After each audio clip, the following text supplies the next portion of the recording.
Hey guys, thanks for tuning in again. Brent and Alex here. We're going to talk today about time management and what we have going on in the real estate market. Thank you guys for tuning in. Please like, share, subscribe, all the good stuff. It really helps us, warms our hearts. That's right. Kind of pays our bills. Not really yet, but we're going to keep doing it. Maybe one day. Soon. Yeah. But we got a lot of connections we made through this show, and that's one thing. So when it comes to time, I talked on the last episode about kind of how you use time as an excuse, but I also want to talk about kind of taking time inventory. And this is something that I've done multiple times over the course of my career, but really here that now that I have children or a child, all the people that have 5 kids will be like, man, you ain't got children. So a child, now that I have a child and my family, I have to really prioritize time and think about how I spend each moment, because we have 5 LLCs that we try to juggle. And then we also have families, friends, church things we're a part of, serving.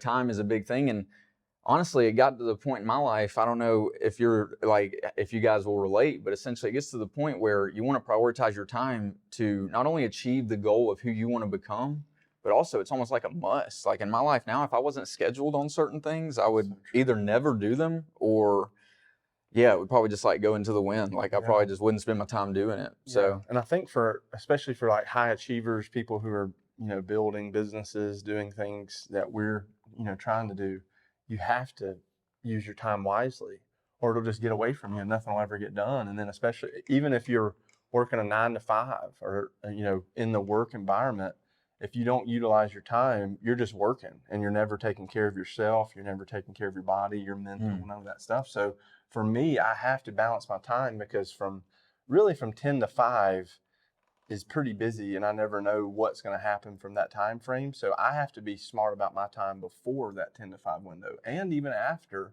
in order to accomplish what I need to accomplish in order to move myself along the road that I'm trying to get of, self-development. Yeah. And there's so much to say about that. And you get in those moments and you start caring about how you feel from 10 to 5. So you stop eating certain things or you start doing this a certain way or whatever, and it's the same way for me. It's like those of you that don't own a business yet, if you have a side hustle, if you work from 9 to 5, you're going to have to prioritize time to work on your side hustle, the business that's going to pay you on the side. If you're, if you care about your health, you're going to have to prioritize time to exercise, to work out, to do things and it's all about who you want to be in the future or, what it is that's motivating you, where you want to go. Every day I wake up and I just think if life expectancy is 75, I would love to try to hit 90. So if I can just work out from, 24 to 70, it'll be a better shot at doing that. You know, that's all I got on that. It's a good use of your time to block off, 4 or 5 times a week, block off an hour to work out. Yeah. Because of, you can study it for yourself, but there's a lot of benefits even to what your body responds during the day if you've worked out. If you've already did something hard that morning, especially we both like to work out in the mornings. So using our time in the morning to work out actually gives me more energy throughout the day. Absolutely. So it also, not only does I get that dopamine rush, that good feeling of working out in the morning, but it also gives me energy so I can use my time better throughout my day. Absolutely. And then you can also look at the different areas of your life. For me, there's, the physical, mental, spiritual realm. Mm-hmm. Then outside of that, there's your work and career, business, your family, you got relationships with friends, you got your serving your church, your stuff like that. You got other areas of life. So just look at all your areas, and I heard it was on a podcast I heard recently where I forget what company the guy owned, but he was some billionaire. And he said he would basically take all areas of his life and just look at them each day and think how could I get that to 10X? How could I 10X my family? How could I 10X my business? How could I 10X my relationships with friends? How could I 10X my whatever it was for him? Yeah. And I really liked that. So, there's all kinds of ways. There's all kinds of areas to take inventory. But for me, the physical, mental, spiritual is where I'd start. And then outside of that, you can have 3 physical goals, 3 spiritual goals, 3 mental goals, something like that. That'd be a very basic way to start. What do you do as far as in your spiritual and mental time? We talked about working out, but you personally, what is your journey of spiritual? I know we both love to read the Bible and read books. So what's your routine with that? Do you have a consistent routine? So on a typical day, I mean, every day can change, like you said. So like some days it's a Wednesday and I have a meeting at 9 a.m. So this doesn't work out perfectly. On a normal day, I wake up, I exercise, I then go and like read the Bible, and then I eat shortly thereafter that. So that's basically like every day. It'd be, if for my time, it's like 8 a.m. Yeah. 8 a.m. I'm reading the Bible. That's awesome. Most days. Now certain things change, certain things do this and that, but that's most days try to be consistent with that, and that has led to, that's honestly led to some of the best growth I've had over the course of my career, is that spiritual. Yeah, that's why it's important for me to set time to it. I know, and that's the thing. It's like the consistency of that, because even with our students at the church that we are privileged to work with at our church, I try to teach them that consistency. But then I think back to when I was that age, it was so hard to be consistent with your time back then. Yeah. And I think there's a lot to be said about that. But discipline, I think now that I'm disciplined in that routine and he's disciplined in that routine, most days that's what Alex does. He's pretty consistent in that. There are days where it's weird, but most days I'm consistent in that. So choosing to be consistent with my time makes it way easier to actually do it. Absolutely. Because it's almost like we become creatures of habit. So why not put in good habits? Yeah. And you don't have to wake up and work out immediately. I actually would suggest like trying to get a win within the first, 30 minutes of waking up. Like you wake up, try to do something that's a win for you, whether it's drawing something, whatever you got going on. If literally just going into the fridge and making something healthy instead of taking a Pop-Tart to work is like 20 minutes extra that makes you have a win real quick to start the momentum of your day, I recommend that. The working out's just what does that process for me. I feel really good after I work out, pretty much within an hour and a half of being awake. Yeah. And this is something that just came to my mind is, I think too, a lot of people just go through life just responding and never really being proactive about their goals or whatever. So I think, to go back a little bit, you may ask us, like, why do you get up and work out? Why do you get up and read the Bible and read books before work? It's because I have goals. I'm trying to get to different points in different businesses, and I have health goals. I do want to live a good, healthy life. I want to, have really good health. Absolutely. Like I really do. But I've been on the other side of that, where I neglected my health. And now I realize that there's responsibility that it takes in order to have a healthy body. You have to put in the work.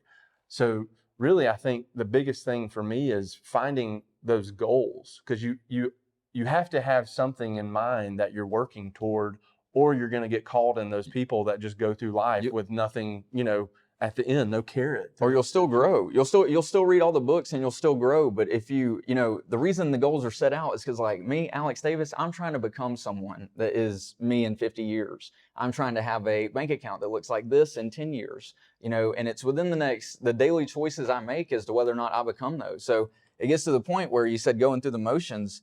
It just gets to the point where you're like, man, if you get real with yourself, you won't become who you want to be if you don't start prioritizing the time and changing your schedule to start becoming some of those things. That's right. I don't work out, so a lot of the successful guys we talk about, they do end up wanting to do bodybuilding, but I have no desire to be a bodybuilder right now. I literally, boys and girls, I'm trying to weigh like 175. That'd be a start. Good problem to have. Yeah. All right. Anyways. But it's a problem nonetheless. Yeah, it's a problem for me. Yeah, but anyways. Yeah.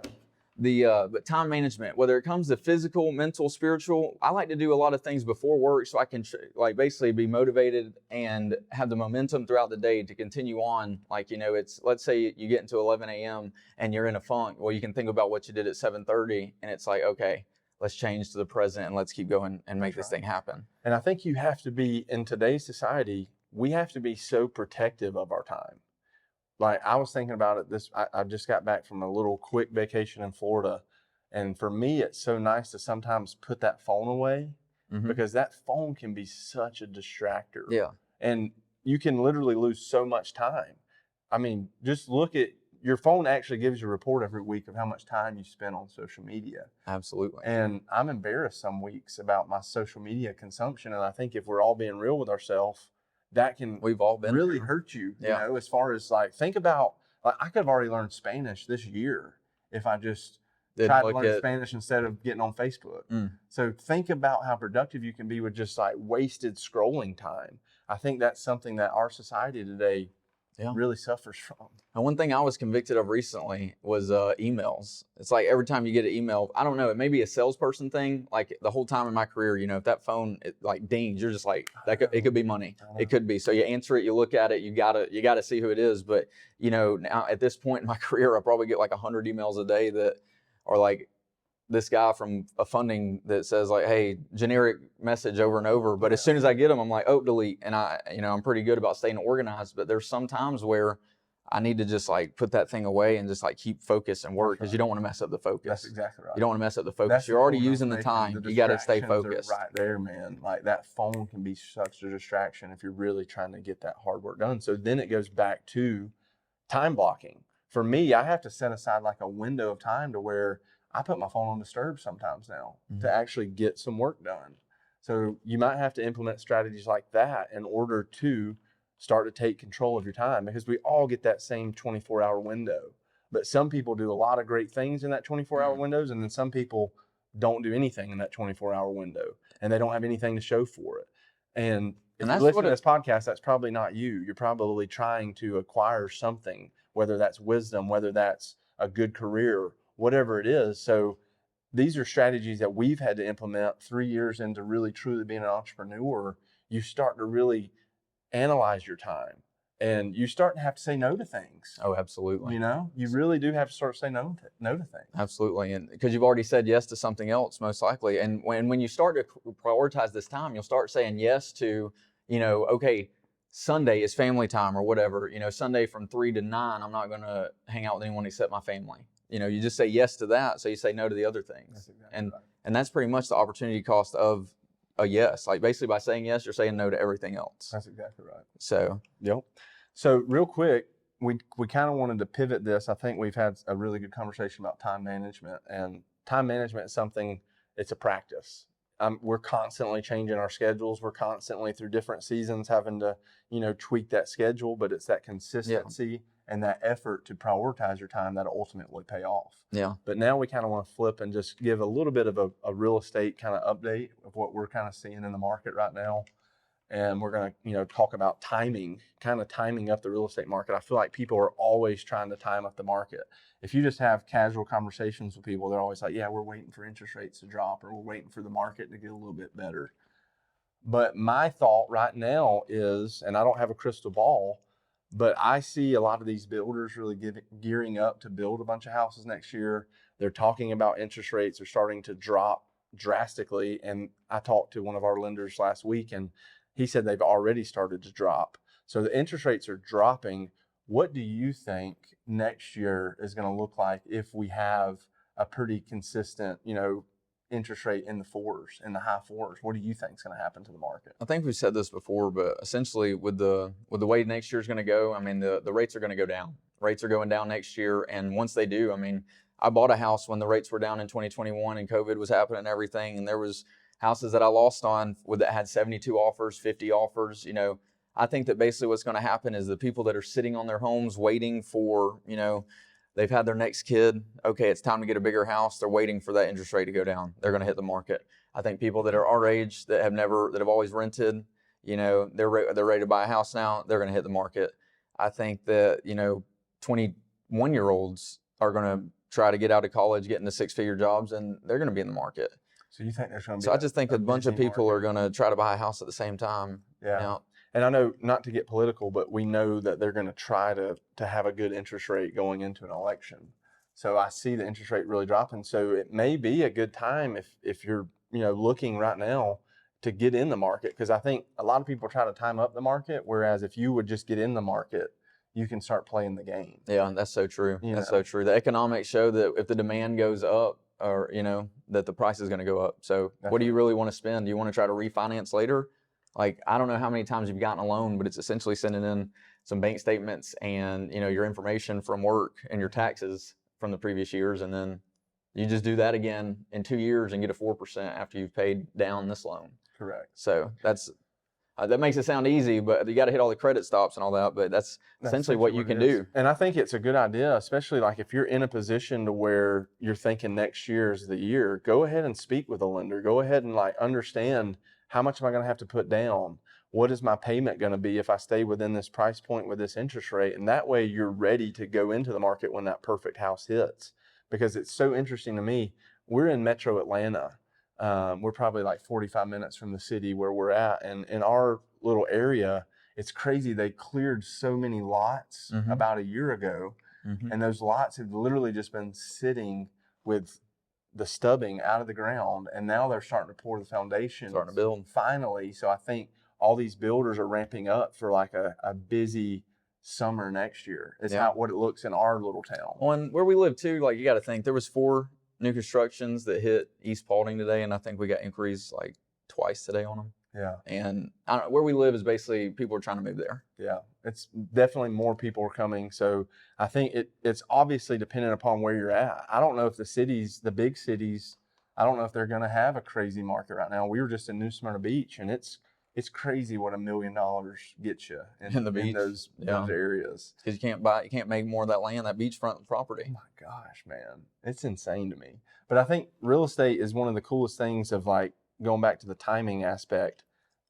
Buying my house, and Grant Cardone will say all the time that your personal home is not an investment, and I agree with him to a certain degree. I get what he's saying, but for me personally, buying a house is one of the best investments I ever made when I sold it 2 years later. And then I did that again a different time. So you can use your house as an asset. You truly can use it as an asset. But I think so many people get worried about timing up the market.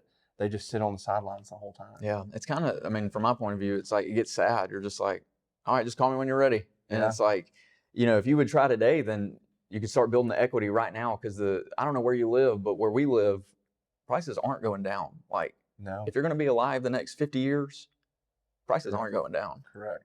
Not from my point of view. So no, it's just not consistent. It's just like, if you have the means, why wait? Yeah, it's so true.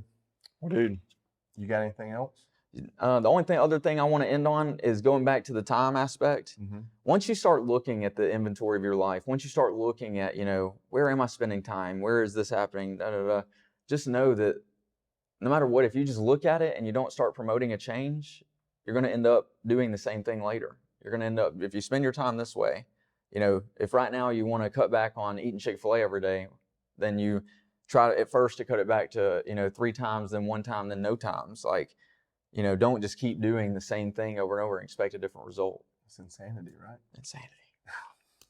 Let's end on that. So many people do that through their whole life. Thank y'all for tuning in. We appreciate y'all.